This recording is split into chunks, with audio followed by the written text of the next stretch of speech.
And then beyond the individual, these conditions also affect relationships with families and friends, because they also have to learn to navigate the complexities and support you and show understanding, which we know from people again who come to the support groups, that that's often quite difficult for family members because they don't understand it. It's a very it's not always a very visible disease. You don't always look unwell, and that that poses challenges in itself in getting people to understand.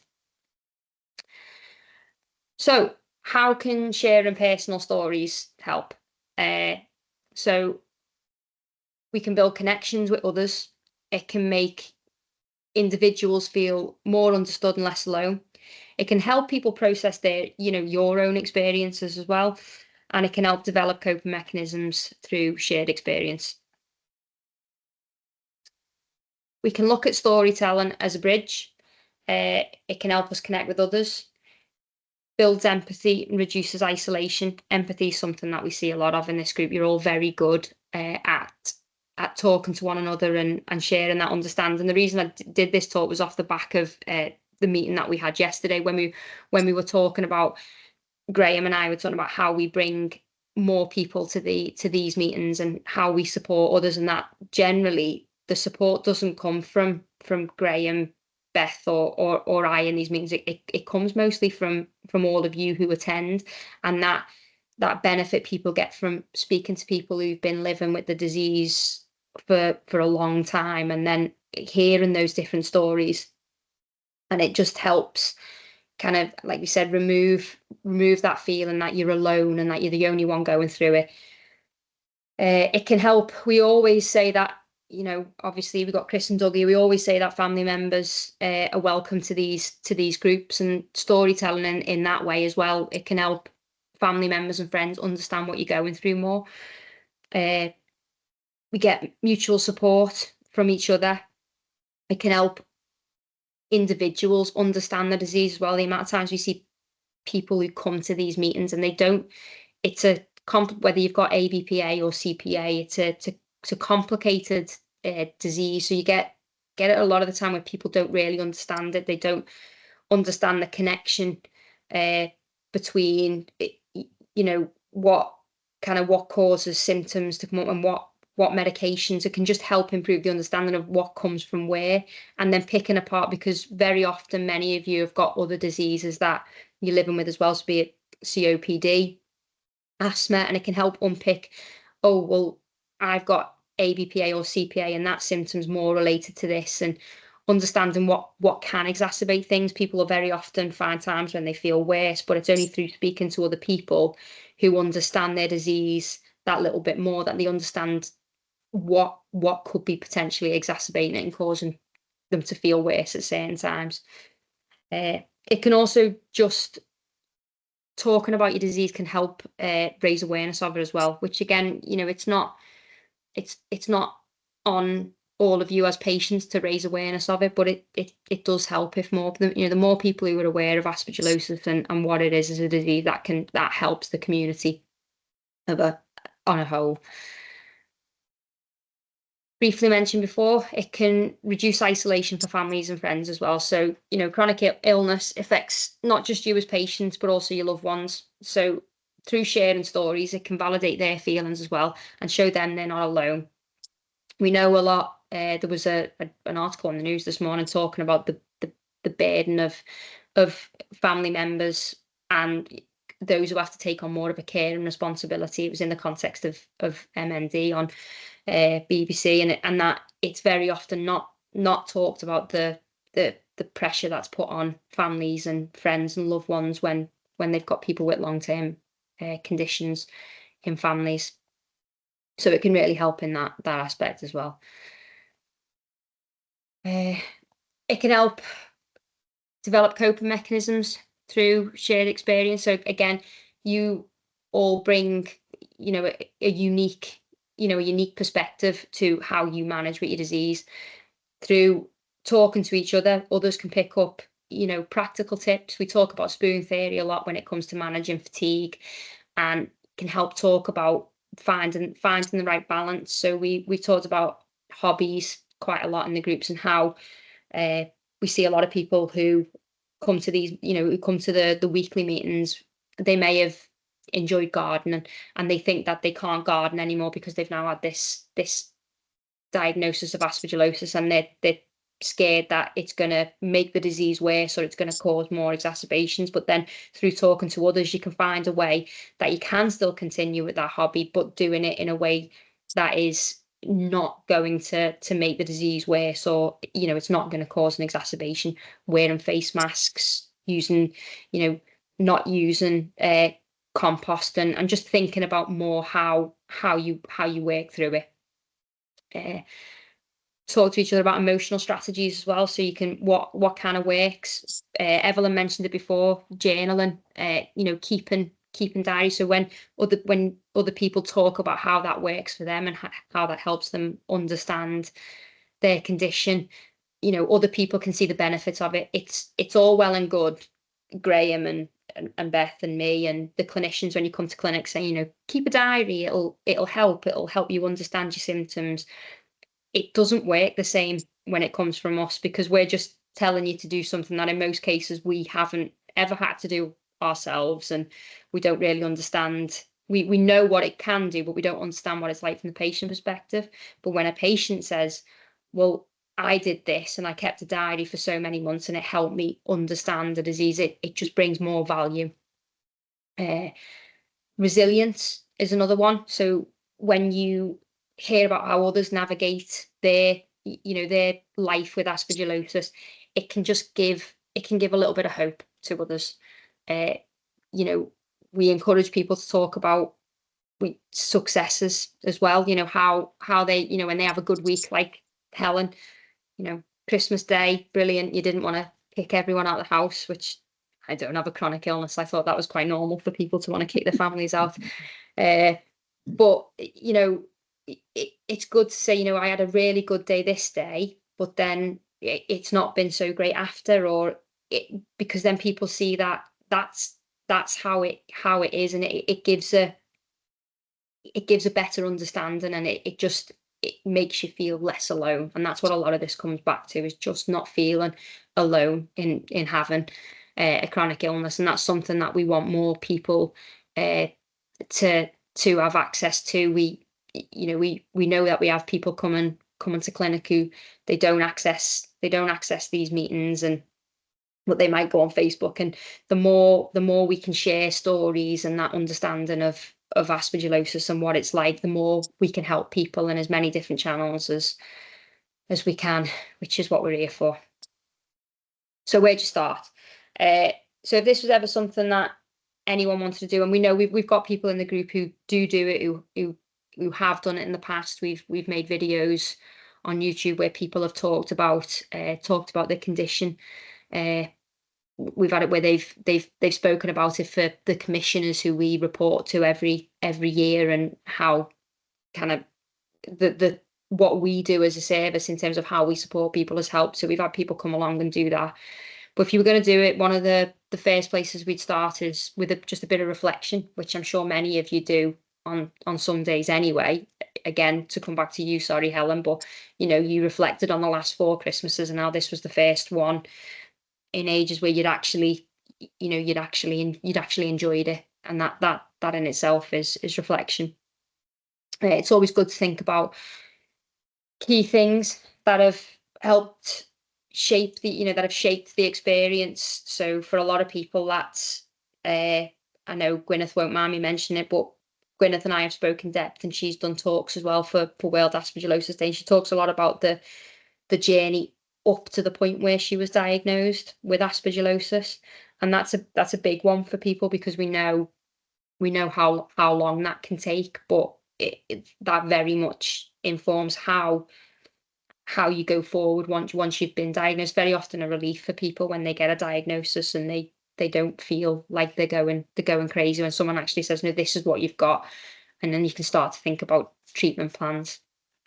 Think about what, if you could go back, if there was something you'd have known, what would have helped you in those early days of diagnosis. And basically a lessons learned and what, where that might help other people. We've got a number of ways if people wanted to share the stories. So you could do it anonymously. You could email any of us, and we could pop it up on the website. Doesn't have to be perfectly crafted. We can help if you just want to put it down. We can help format it for the website, so we can put it on there anonymously. You don't have to put your name to it if you didn't want to. We've got videos on YouTube, like I said, where people have come on and they've talked about what it's like, and we can share them more widely. We can put things up on Facebook as well. Monthly meetings, as you've all done today already. Coming along and talking at the monthly meetings, allowing people to ask questions about about how you live with the condition. And so we know it's often quite daunting, especially for new people, to come along and even just attend meetings. We sometimes find people come along to the meetings once or twice, and then we might not see them again. But it's just providing that safe space for people to talk. And then that was a quote that I found. So I couldn't find an author for it, but yeah, your story could be the key that unlocks someone else's prison. Don't be afraid to share it. And that's it. I'm done. What exactly would you like? Stories. So if you wanted to write it down, Mick, or if you wanted to do a talk for YouTube, I know we've spoke before. We just want to, as we move forward into 2025, we need to think more about how we support patients going forward. And there's, we've been doing it. It's something we do anyway, but it said it came from us talking. Yes, we do it more in these groups than we do widely. We need to try and offer the support in different formats to more people, to those that are newly diagnosed. Graham's been working on the booklets, so things like we could, if we can put those. If people write it down, that's normally we can share it more widely. If people were to write it down, we can share them in, the books that Graham's been putting together. We can share stories in them. As I said, it's just about demystifying the disease, just making people feel less isolated. Ultimately, we'd like to encourage more people to come to these meetings and the weekly meetings, because I personally don't think I think that's the best way that people can get support. As I said, I know it's difficult. Technology isn't always great for people, and people just don't want to. As Graham said yesterday, some people just don't want to know either. They don't want to know more about the disease. They just want to take a tablet, feel better, and then move on and try and carry on with it. But I think there's only so long that can work for when you're living with a chronic. If I'm honest, when you're living with a chronic condition, you can only hide from it for so long. And I think ultimately trying to understand it and knowing that there are better days if you know how to manage it properly. Even down just to medication, you can take a leaflet out of a box of antifungals and you can read the possible side effects. But we know that most people, there's two extremes. People either take it out, read it all, panic that they're going to get it, and then don't take the tablet, or get scared that they're going to get them all, or it's more nuanced. The side effects are more nuanced, and then it's understanding what is, what actually that could be from this. It's just, there's so many different levels to understand with living with a chronic condition, that if we share those stories and we get more people to come along to these meetings or to read other stories, then it can really benefit people. That's why we're commissioned. Ultimately, it's why we're so unique in being commissioned to offer this kind of service. And we just need to try and throw the net a bit wider and share more stories and try and bring more people, more support to people. It's to all of you, it's something generally that we do anyway, but yeah, just trying to share it a bit more widely and do it more as we go into. Lauren, Yeah. you're talking about the booklet. Mm-hmm. Are they given to new patients when they come to clinic then? They are, aren't they, Graham? That is the plan for the new one. They are now.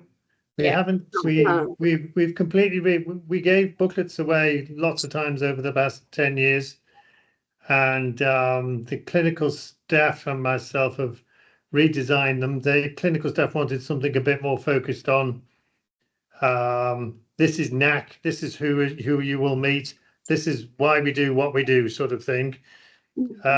But what I'm trying to develop alongside that is something that's more based on what you tell me you want to know, which is often not the same thing.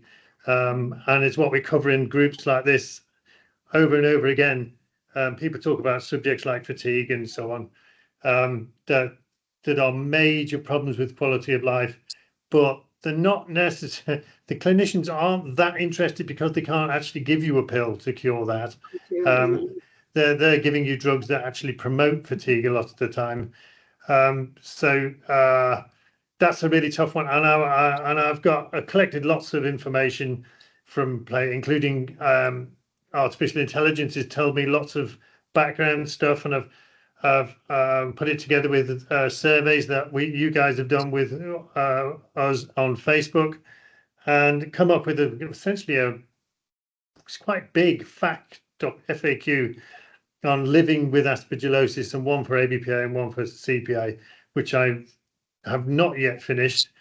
Those I want to give out, we can give out as widely as possible, because those are really going to come from non-medical sources. So they'll come from Fungal Infection Trust, probably. The European Lung Foundation might get involved, possibly. People like the Aspergillosis Trust might want to help us out with that as well. So it's a document from patients for patients is what I'm trying to create, which we're not too far away finishing. I think that's the key thing, isn't it, Graham? Sorry, Evelyn. It's what patients want to know and what the medical teams want to tell are sometimes two very different things, and they don't always marry up. And it's not straightforward. It's not like, oh, you've got a broken bone, we're gonna put a plaster on it, we're gonna give it 6 to 8 weeks to mend, and then hopefully it'll all be fixed in the end, and that's it. It's a pretty linear journey. Starts at one point, ends at another. It's not like that, and we know, in a perfect world, patients would get to sit in a clinic, and the clinicians would be able to think more holistically about how everything factors in to living with a chronic condition. But the fact of it, they don't, and they're probably not going to anytime soon.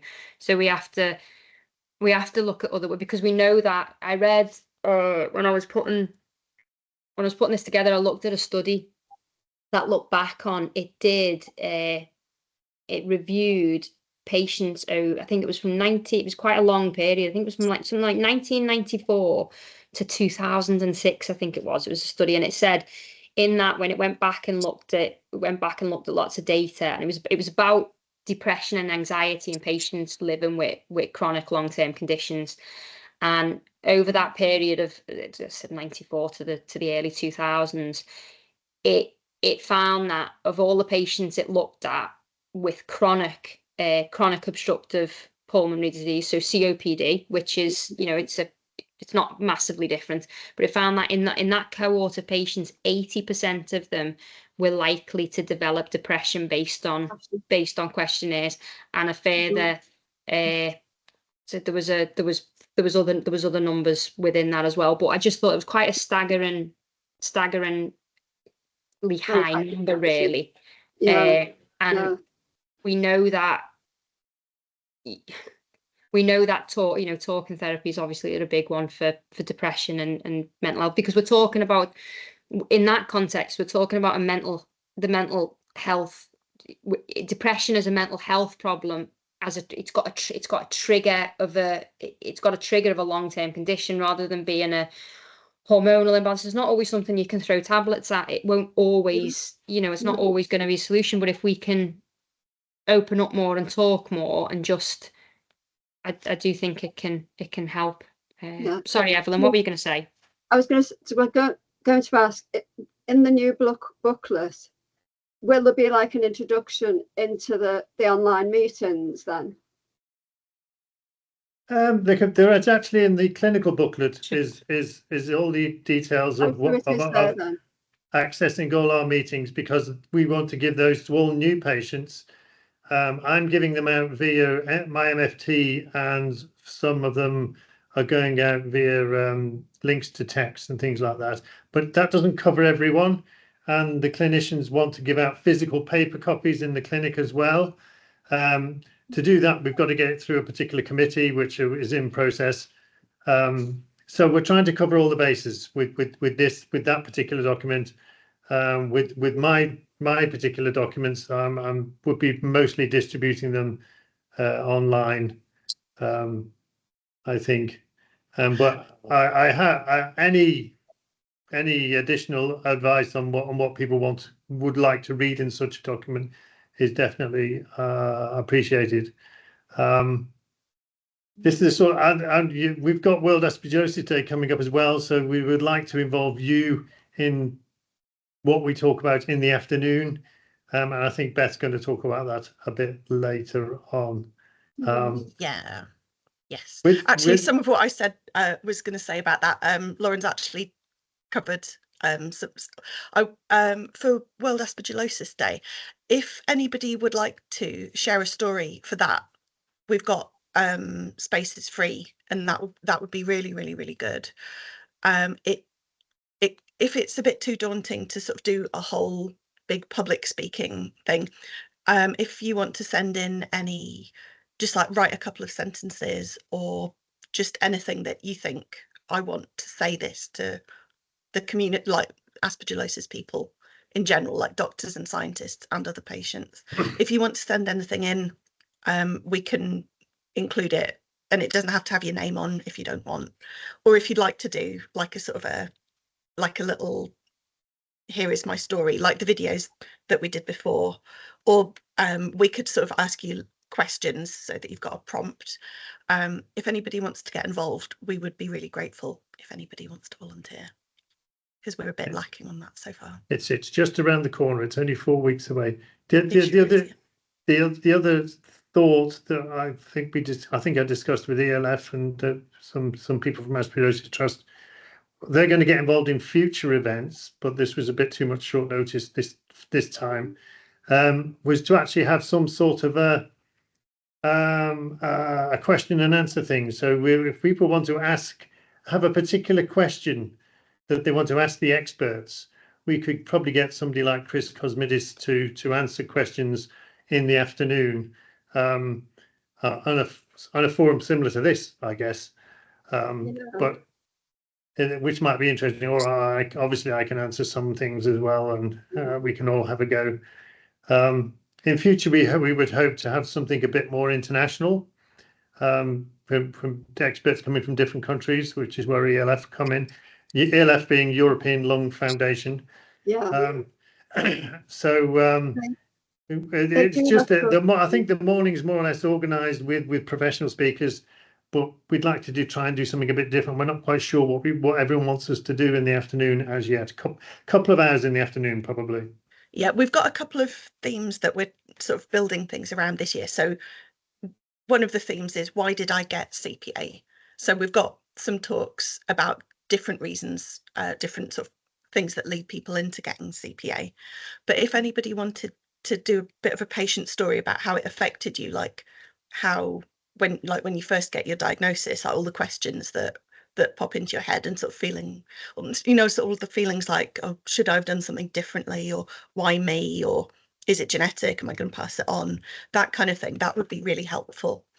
And another theme we're looking at is antifungal resistance, and also, is my treatment working? So if you've got anything you'd like to share with us on any of those topips, you can speak it if you want to, but you can write it down and we could speak it for you. We will probably just do pre-event recording rather than trying to get you to speak live, because that's a bit stressful. and also we would be able to, we'll know how long it lasts, sort of thing. So if anyone wants to get involved in World Aspergillosis Day, which is happening in early February, I think it's even the 1st, isn't it? Something like that. It's Monday the 3rd of February. 3rd. There's, if you go on aspergillosis.org, at the very top there's a link directly to WAD 2025, and there's a link for if you want to sign up and if you want some more information. So we would love to see Do you. you want me to follow up on my original one? That would be good, yeah. That'd be really good. Yeah. More, 'Cause more on the angles of the things that happen as you go along your journey. You need a mobility scooter. Where do I buy one? What size do I need? Will it fit in the car? All these little bits and pieces that come along, then you run into the oxygen. And just adding a few bits and pieces, obviously don't dwell on sitting in A&E drowning your own blood. We leave that a little bit loose, like, you know, but it's there. So if you want me to do another little video based on that, like we set it up last time, that would be fantastic. Yes, please. I'm happy to give it a go, or I can just write it down on a bit of paper for you. That would be great. Yes, I'll get in touch with you afterwards. Have we got your email? Yeah. We must have your email address. Yeah, that would be really good. Yeah, I've got Mick's email. The other bit that I said a few times before is that it would be great to hear from a carer about their experience, because we talk a lot with you guys who are mostly not carers, and we support you guys and so on. But I actually subscribe to a Carers UK group on Facebook, and it's essentially a lot of carers who are caring for people with all kinds of disabilities and illnesses and things. And the absolute cries for help that come out of that group are quite heartrending. They really are. And to me, it just screams that there's a whole group of people that are associated with aspergillosis that need help, and no one's giving them help. And right down, the thing I read about this morning was they're talking about how it's changed their relationship with the patient, and you mostly are partners and wives and husbands, and nobody talks about that, and they're completely isolated, no one to talk to apart from people in this group, a little bit like our groups, that we have new people coming on saying thank goodness we found this group. It just changes. Having a chronic illness changes fundamentally your relationship, some more fundamental than others. And it would be really interesting to hear from a carer's side how that's affected their lives together. I know a lot of people end up splitting up from their partners due to the partner not really wanting to sign up for a lifetime of being a carer, essentially, as what I assume, or just a complete patient. Burnout. Absolutely, and that's what strongly comes across in these groups. So I'd really like to tackle that somehow, but I'm not clear as to how I get in touch with those people in particular. I think the problem is, as a carer, when you talk about how life is, you feel like you're complaining, and that makes you feel guilty. So therefore, you don't say anything at all.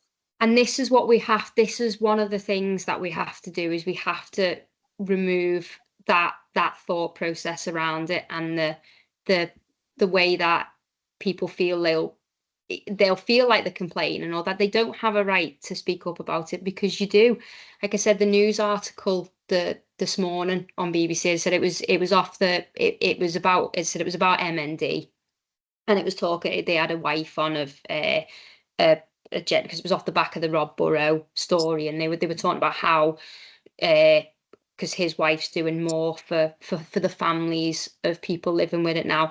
And it's funny because it completely different, but I think that a very similar train of thought. I was talking to one of the lads that I work with yesterday, and his wife's pregnant, and she's the second child.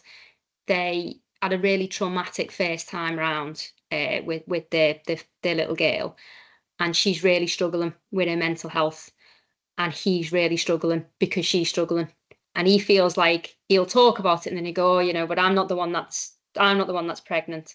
And I think we put that on men quite a lot sometimes, that you can't. I mean, I know I'll have made a comment to Mark now and then, no doubt, when that I was the one going, but actually we don't, and he felt like he couldn't really talk about it or moan about it because it wasn't him going through it and he hadn't been, but actually he is going through it, and can see that mentally it's having an effect on him, because he's scared their daughter that they've got now she's got learning difficulties as a result of the birth and a lack of oxygen. He's scared that's going to happen again. He's scared he's going to lose his wife, but also she's very hormonal and shouting at him and giving him quite a hard time, because that's pregnancy sucks, and that's how it is. But he doesn't feel like he can talk about it, and we have to remove that from people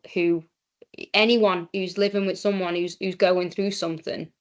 You can, because it is on you, and you're not moaning, you're not complaining, but you've got a side of the story to tell as well, and it's important for people to not feel alone in that respect as well. It's a huge burden.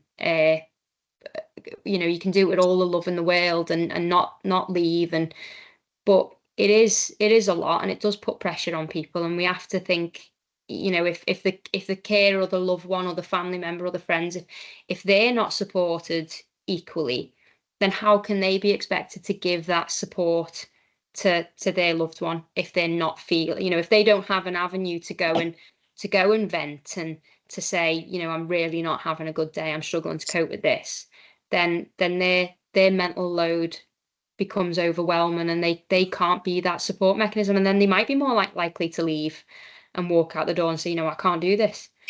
So I think we have to stop people from thinking it's not easy, but you have to take that away and say, no, you are allowed to talk about your experience and your perspective on it, and share that, because I do think that's equally important. So if we can get more people to come and do that, then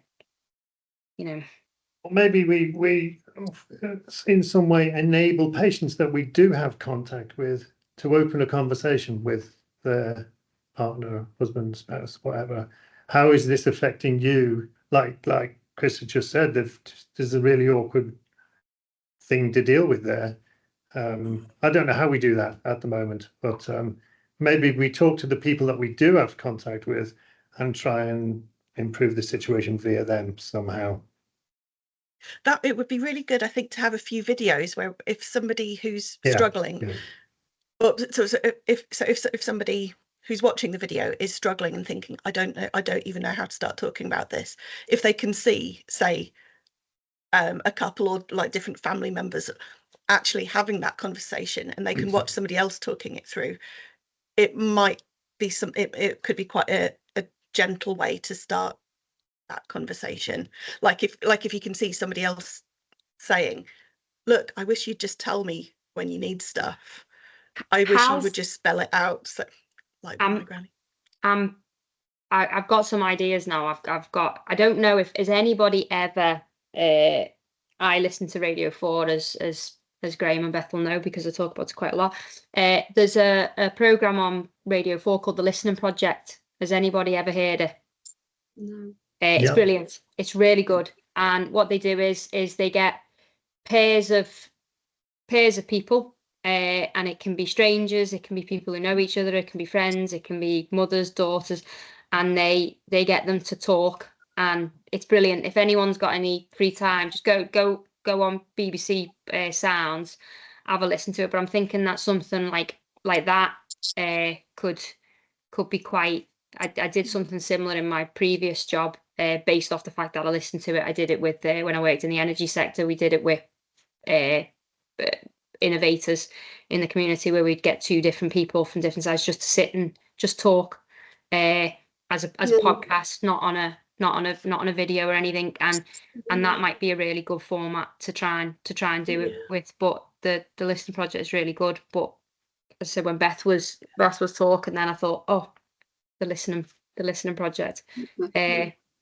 It just all comes down to just removing the feeling that people think that they're going through it on their own, or that, I mean, obviously everyone's experience is unique to them, but then there are so many similarities between what so many of you say to us. And, you know, we just like to try and do what we can to help navigate that. Yeah. Many years ago now, because this is a long time ago, it was before I even knew I had aspergillosis. A medical professional said to me at one point, something which seems obvious, but I hadn't thought about it before, is when you've got a chronic illness, you need to get over the barrier of saying how you actually feel. And it's no good sort of thinking there's a job to do around the house that you're not physically able to do, and it's getting on your nerves because it's not done. You've got to learn to be able to say, look, ask somebody, because the point is, she said to me, is people are not, you know, your family or friends or whoever, they're not mind readers. So unless you actually vocalize something, they're never going to know that you need some help, or a particular job is upsetting you because it's not getting done.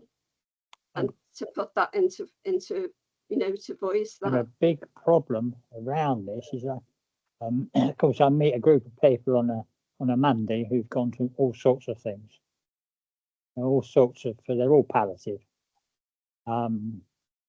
Most of them have lost a partner recently in the last few years. They're that age, and a lot of them were carers for their partners before they developed their own disease.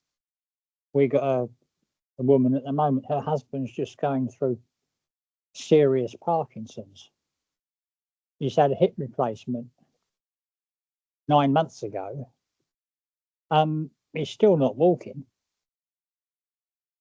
He's still housebound,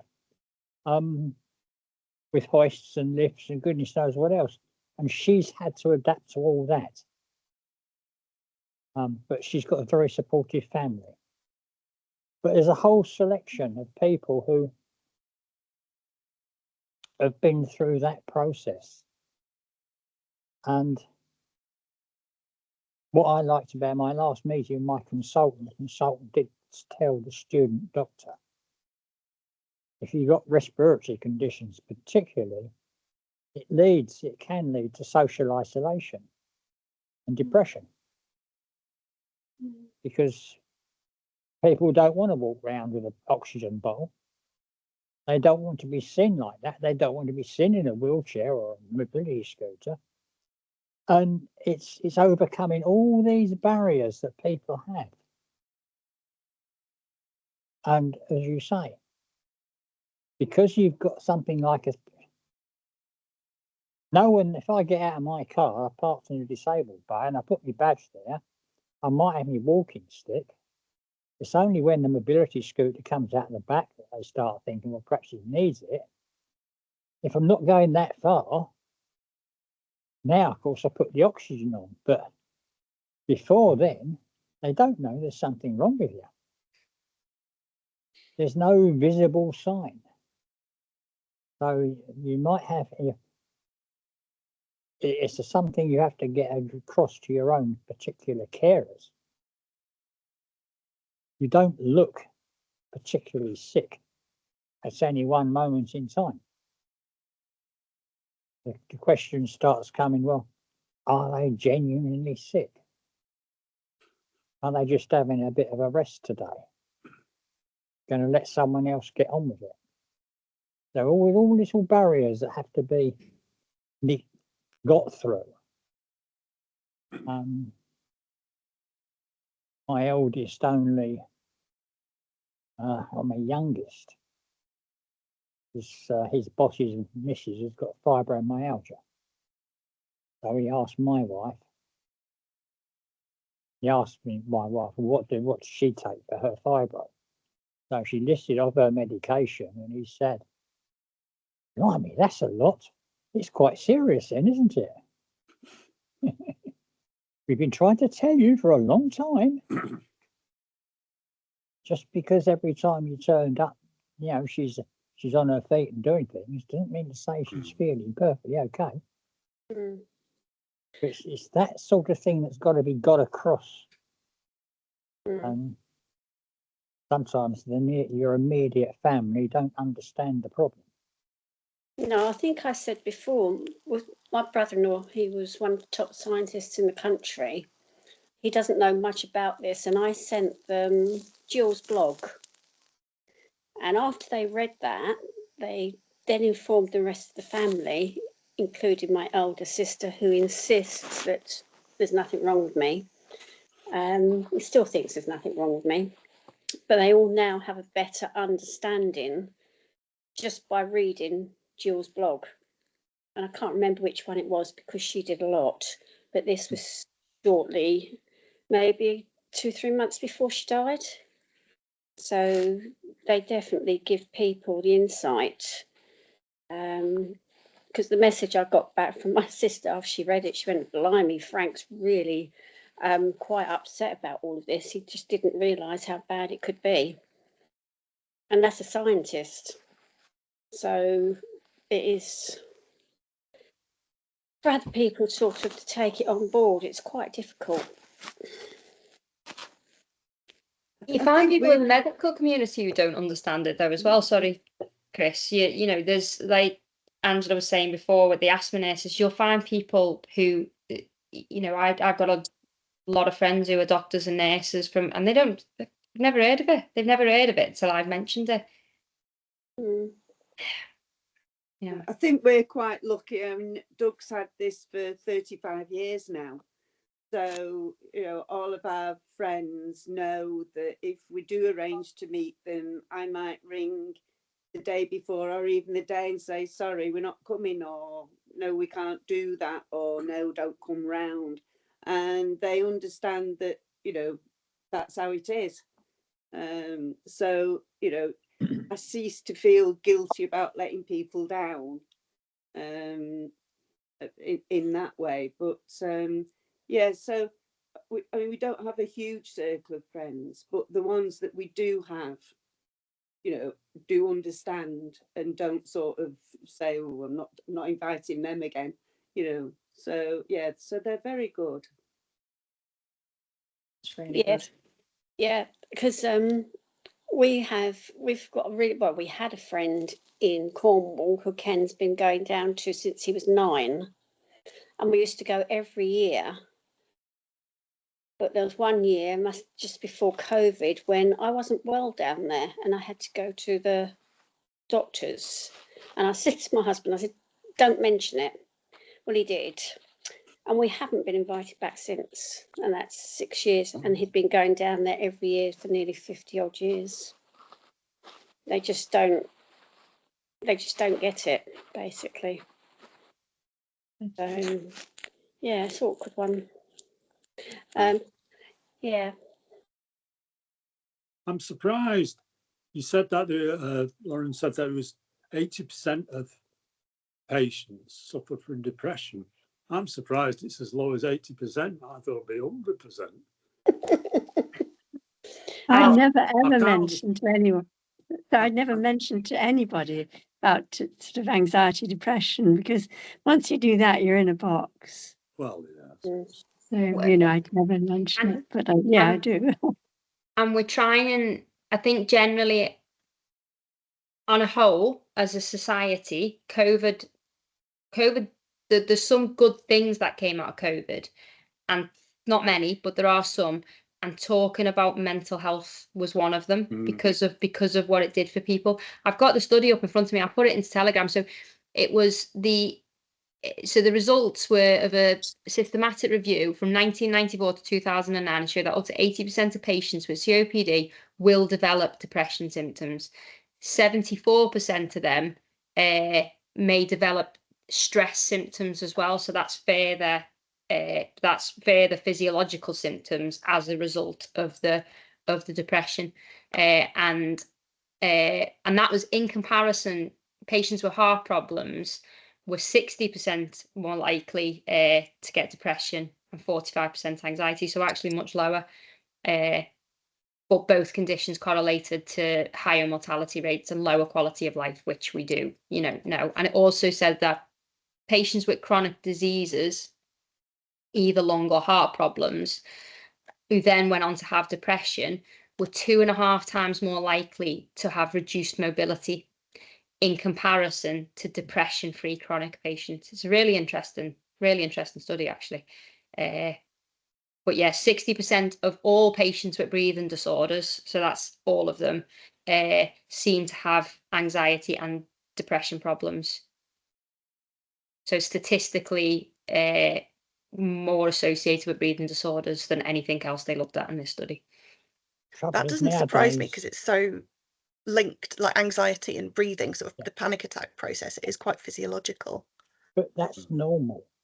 Anxiety is a normal part of life. Yeah. Depending on how much it's happening.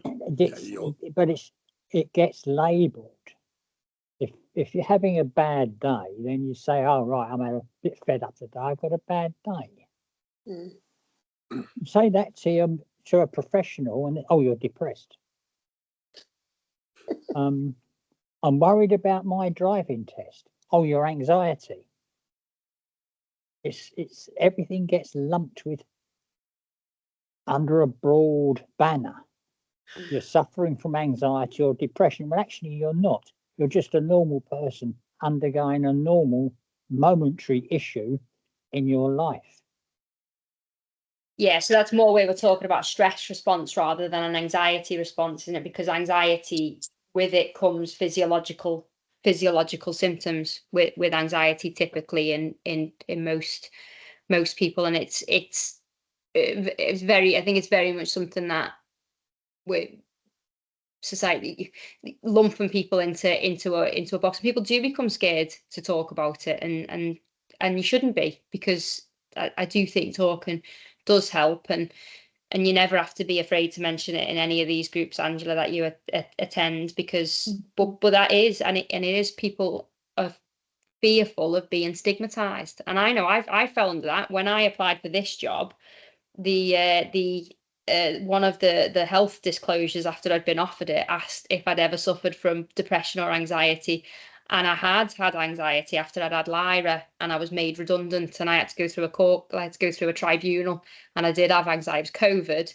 I just had a baby, and I'd just been made redundant, and had to take them to tribunal, and I did have bloody anxiety. But I was so scared about putting it down on paper that I was like, and then again, when I applied for the fire service and I went for my physical, I had to declare it with them, and to be honest, no one cared. It was fine, but I had built it up in my head to be something more than it was, and we do that, and we need to learn that.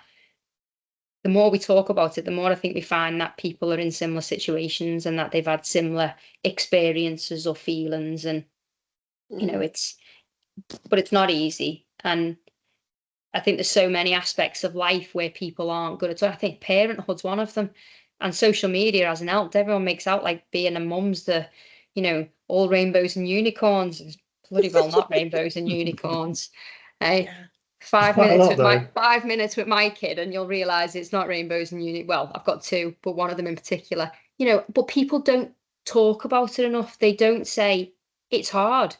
This is hard, it's challenging at times, and social media will make you think it's all perfect, and it's not. Some people talk about it all the time because they're on benefits because they're depressed. Well, yeah. They make an art out of it. So you've got the two mediums. You've got people who are really milking the system, so they don't have to do any work or go out and earn a living. They just sit there and say, "I'm depressed." Well, I think it is important to keep the distinction between, like, understanding that sort of there's people at a milder end of the scale, or maybe who it's been severe, but it was just for a year and it was in the past. Like, keeping that distinction between, like, what's fairly normal, like fairly common, and what's a problem right now that we need to do something about, but it'll probably resolve itself, versus people that are really in a bad way. Because I've I've got a few friends who were really in a very bad way, and because they were so scared of being sort of seen lumped together with people that they saw as just sort of just whinging about everyday stuff, they didn't realize how bad they were, and actually they did need medical treatment. So, and yeah, I don't know if this makes me sound like a bad person, but when somebody is calling it anxiety and I think, no, that's just every day, I'm somebody who does also get quite grumpy about that if I think, no, that's not anxiety, that's just life. And so I bite my tongue. That's why I'm probably making a bit of a face right now. So on mental health awareness day, I turn into an absolute curmudgeon and I have to put my headphones on and not speak to anyone because it brings out something I don't like in myself. But yeah, I think having sort of distinction of what's fairly normal and what needs action, and then what's really worrying. I think we have lost a bit of that distinction, and we could do with getting some back. I can remember being exceedingly anxious and depressed to almost the point of panicking. I was on a pilot's launch in a 5-foot swell, and I had to jump onto the side of a rope ladder and climb 40 foot up the side of a boat in pitch darkness. Is that anxiety or terror? A bit of both, I think, but I did it. But leading up to it, the days knowing I was going to have to do it. Oh, then you're under. Can I just say, Mick, I can't take anything you say seriously with that background you've got. Oh, well, if I change it. Can you actually see that background? Yeah. I was going to change it before I started, but sometimes when I change it, it falls over and I can't get me back. So it's just one of the team's backgrounds. Right. It's nice. It's like a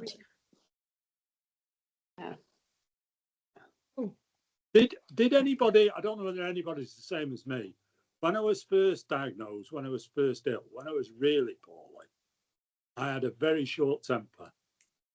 I was like a bear with a sore head. And that lasted a good few years. And I think that's when I started taking the antidepressants. And it took me years to wean myself off the antidepressants. That's a warning to you all. Yeah, some of them have got, when you come back off them, you get some pretty unpleasant withdrawal.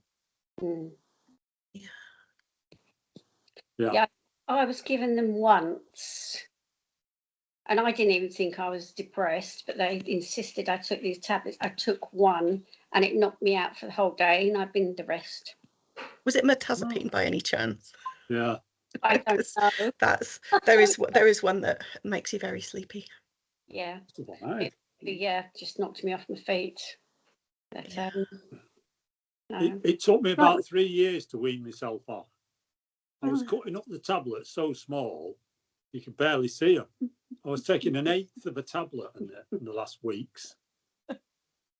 Well, my cat had mirtazapine to increase his appetite. So there we are. But it makes him go peculiar. So The cat. we can all still laugh at things. Anyway, mate, that looks a lot better now. Good.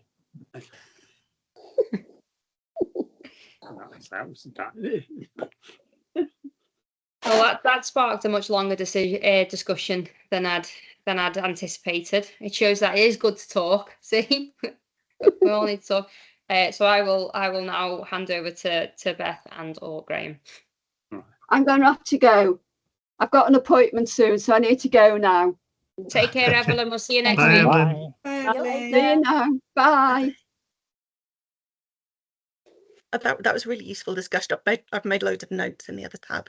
Maybe we could, maybe we'll schedule something about carers. Maybe if we could, maybe an external speaker or something from the Carers Association later in the year. That might be to come and give us some ideas. Yes. That might be really good. Cool. Graham, how long is your talk? Have you got time? In minutes? Or as little as that. I think I'm going to easily fill. The long version could easily be 30 minutes. I could do a speeded up version. Will take about 20 minutes, I suppose. Should we do that? You want to do that? If starting off with the virus right. update, which won't take very long. Okay, I will find my stuff.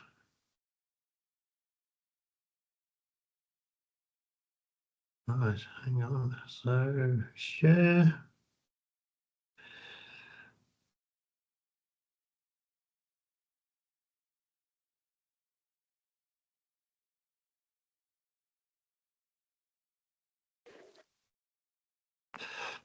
Come on, go full screen. There you go. Ah, that's not quite what I wanted.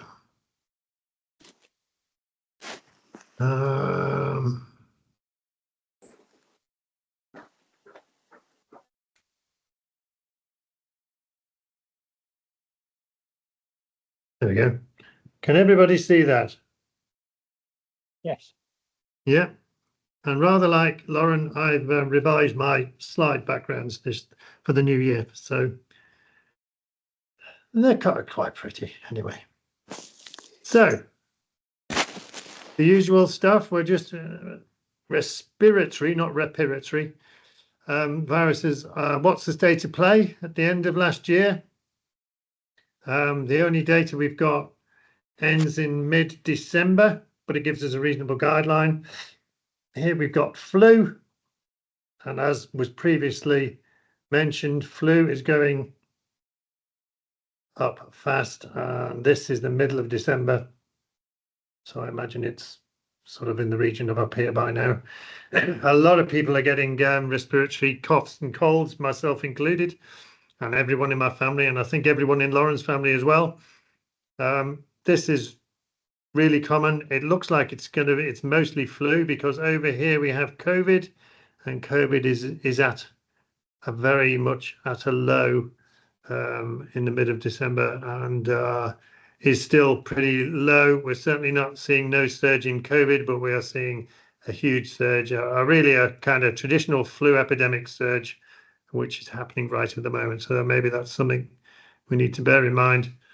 Hopefully you've all been vaccinated by now against flu, but you can take all the usual precautions maybe for the next few weeks to try not to come in contact with people who are passing this stuff on.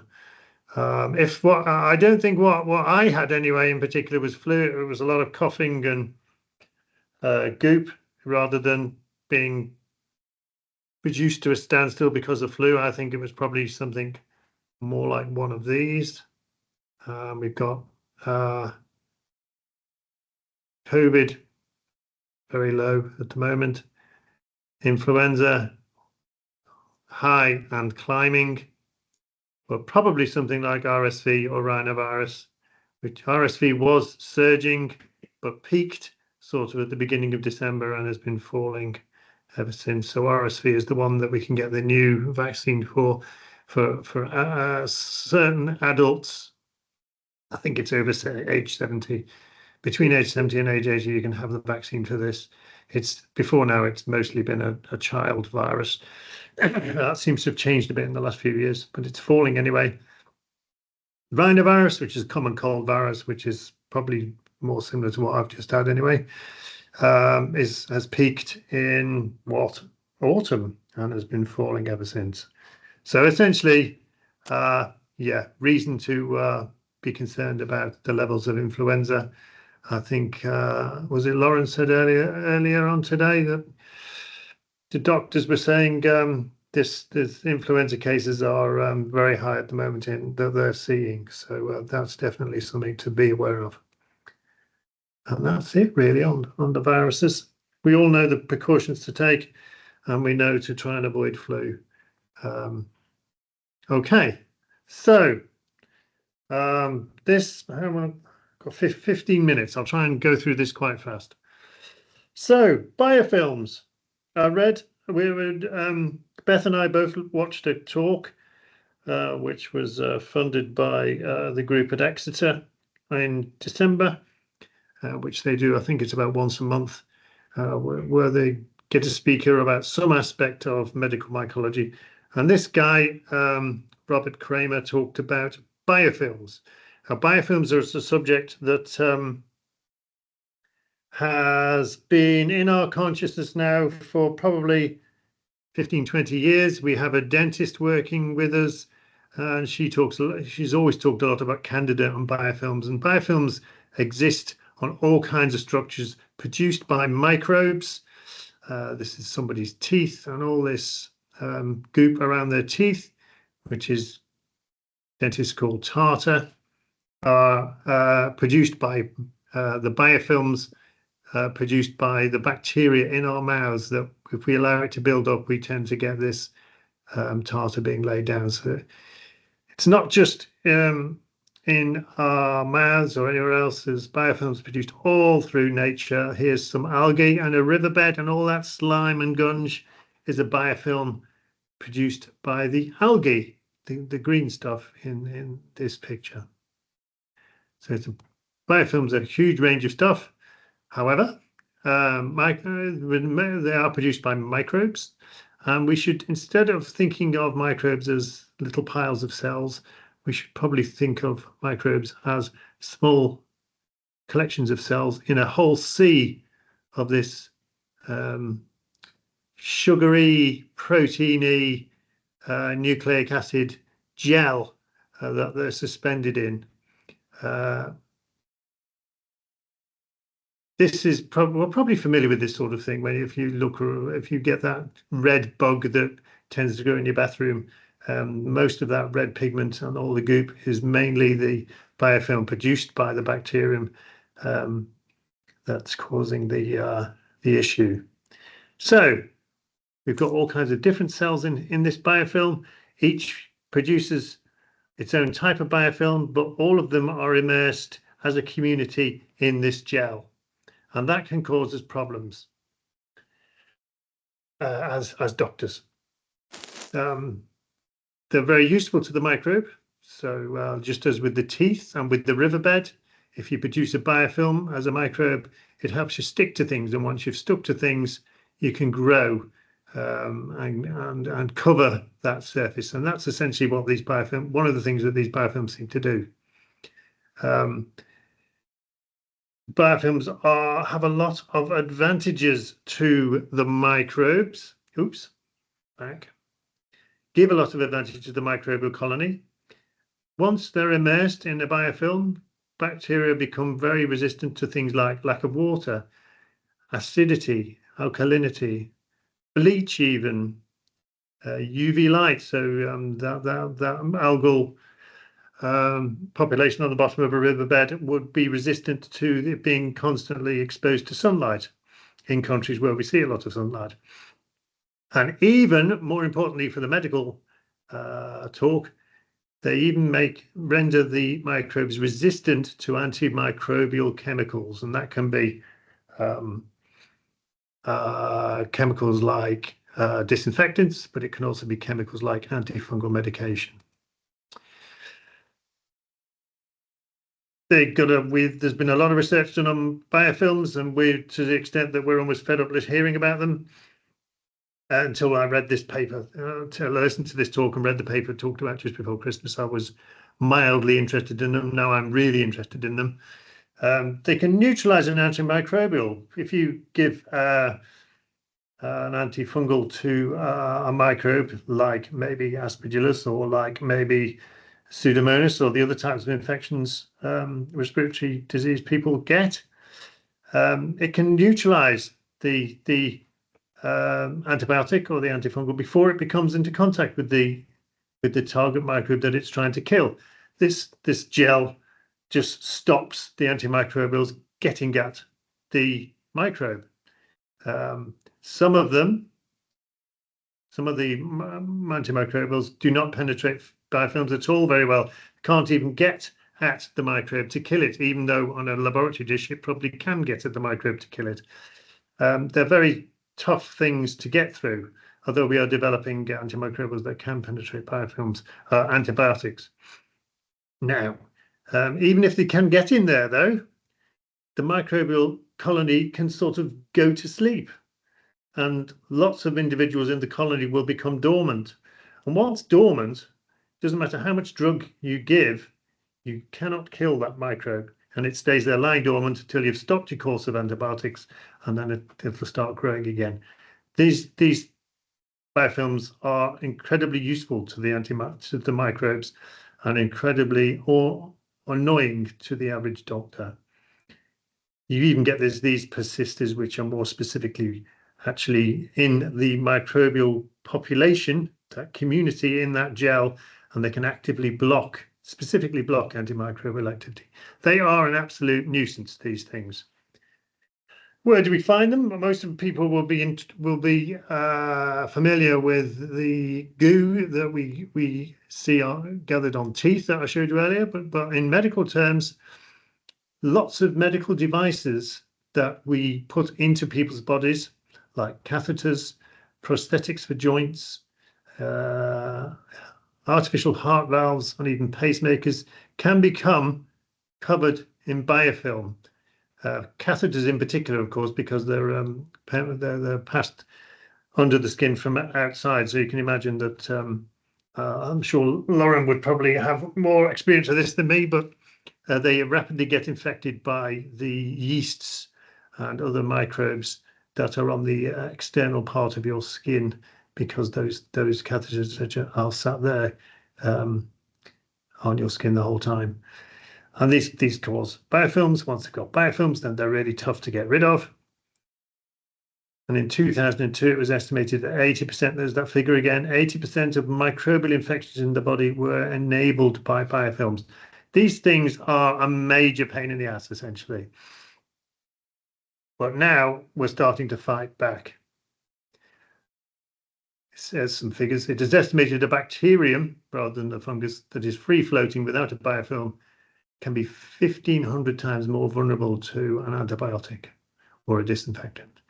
It's a huge difference. Another typo there.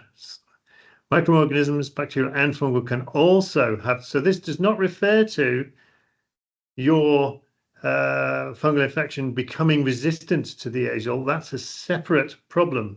This is a kind of innate resistance mechanism that all the microbes can use in their favor. So your antibiotic has to get past all the biofilm before it gets to the microorganism.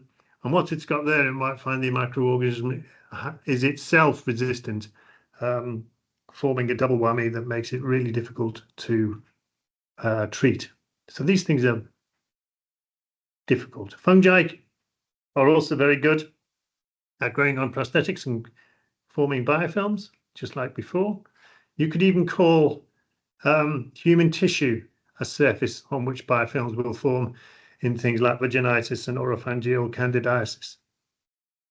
And teeth, of course. Okay. Role in disease. So now we're talking specifically about aspergillosis.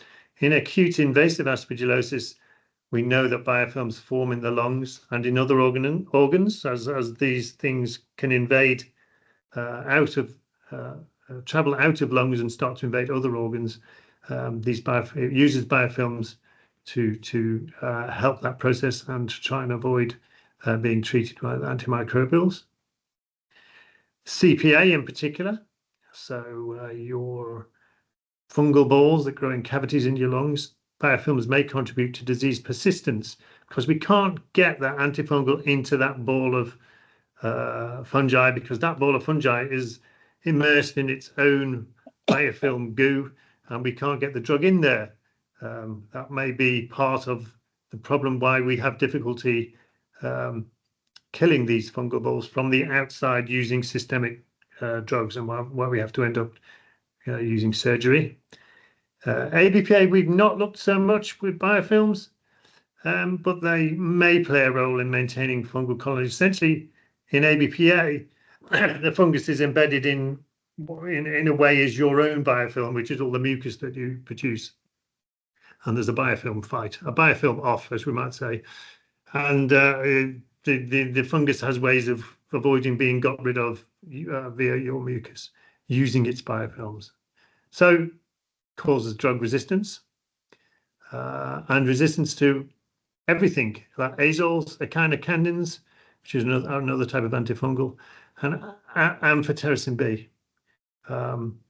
They impede drug penetration. Well, we've just been talking to. Fungal cells in biofilms exhibit altered metabolism and stress responses. It makes them really hard to be treated, and that's why as we all know, they're quite difficult, and we need specialist help to treat them. Okay, how much time have I got? All right. These are just things that research that's going on at the moment. Suffice it to say, there's lots of research going on in biofilms because of their importance in treatment.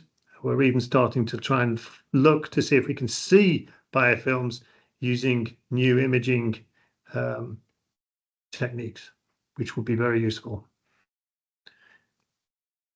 Let's carry on to the good stuff. Okay, that's more key takeaways.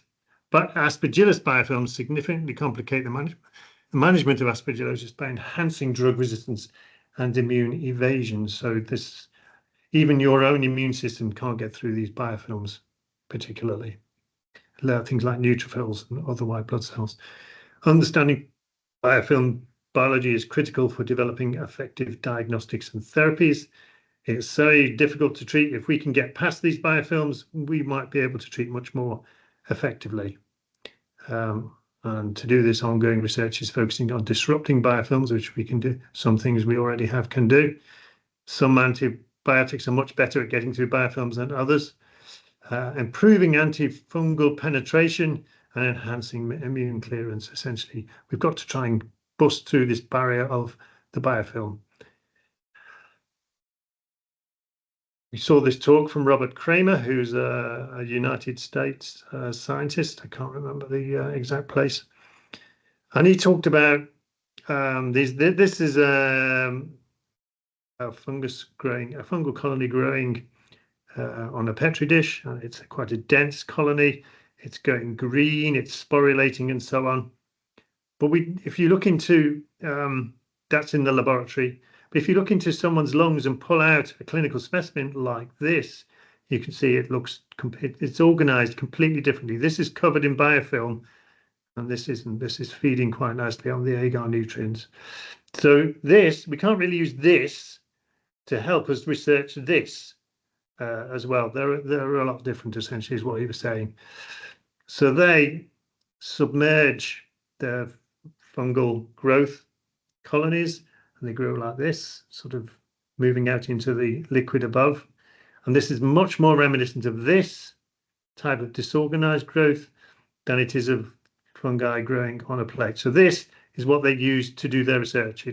First step was finding something that resembles a clinical specimen and start to work on that. You can look at these, and if you grow this like this and allow it to form biofilm, so the biofilm would start accumulating in this bunch of hyphae at the bottom. It does just as it does in your body, so it does in this laboratory dish. All that starts to become resistant to antifungal drugs. So we've effectively modeled the mechanism of antifungal drug resistance in the lab, and you can see these things growing. Less than 12 hours, they form very small colonies. They're highly susceptible to antifungals at this stage. After 12 to 24 hours, there's been more growth, a bit more spreading. The susceptibility to antifungals is decreased. After 24 hours, little to no susceptibility to antifungals, simply because of the structure that the hyphae organize themselves and produce a biofilm to protect themselves. Their thesis was that the gels stop oxygen getting into the mold, and then when you treat when you allow this thing to grow, the grey line there is meant to be the extent of the biofilm, so all the fungal fragments are under this biofilm. Then you treat with the red dots, which are antifungal treatment. It kills everything above the biofilm, but leaves everything below the biofilm untouched. You take the treatment away and it regrows quite quickly, which very nicely illustrates the problem that we have with biofilms. And it's thought to be the lack of oxygen down here that causes that problem in the biofilm. If you take oxygen away, and they did in several experiments, and grow it in lack of oxygen, then even without the biofilm, these fungi become resistant to antifungal treatment. It's something about the lack of oxygen. It's something about the biofilm. And what they have done, just to cut to the end quite quickly, so they've got that system set up. And what they did is they tested hundreds and hundreds of new chemicals, new compounds against that experimental design, and have found hundreds of candidate compounds that can overcome the resistance caused by lack of oxygen and lack of biofilm. And in particular, one has been discovered that does exactly that. And this is the thing that's very exciting. This is the first time I've seen a candidate for a drug that will defeat biofilms. What this means is, this is a more detailed description. The structure, have I done this later? Yes. So we already know that this molecule is easy to refine into a new drug, which is great. It's easily processed by our bodies, so it should be low in toxicity. Our bodies can handle it very easily. It works against a range of fungal species, not just Aspergillosis, lots of others. So it's something that looks like it will be effective against lots of other types of infections. When you try it against clinical isolates, it works very well. It combats azole resistance in those clinical isolates, which is brilliant. This molecule itself is an antifungal drug. It's low toxicity and works well in mouse models of acute invasive aspergillosis. So they've actually carried out tests in mice by giving mice invasive aspergillosis and then treating with this new compound. It works well to protect the mouse, which is very hopeful. It works against biofilm resistance combined with azole drugs. And this is what really piques my interest, is that if we have a patient that we're already treating with azoles and they are resistant, their infection is resistant to those azole drugs, theoretically, we should be able to, once we've developed a drug, give this other drug along with the azole drug, and we should have eliminated the resistance or reduced the resistance significantly, thus helping clear the infection. This is clearly very promising for the future. This is a fairly new development. A breakthrough against biofilms will quite literally be very good news indeed. That is just the paper Gutierrez Perez, who worked in that lab, that's published in July this year.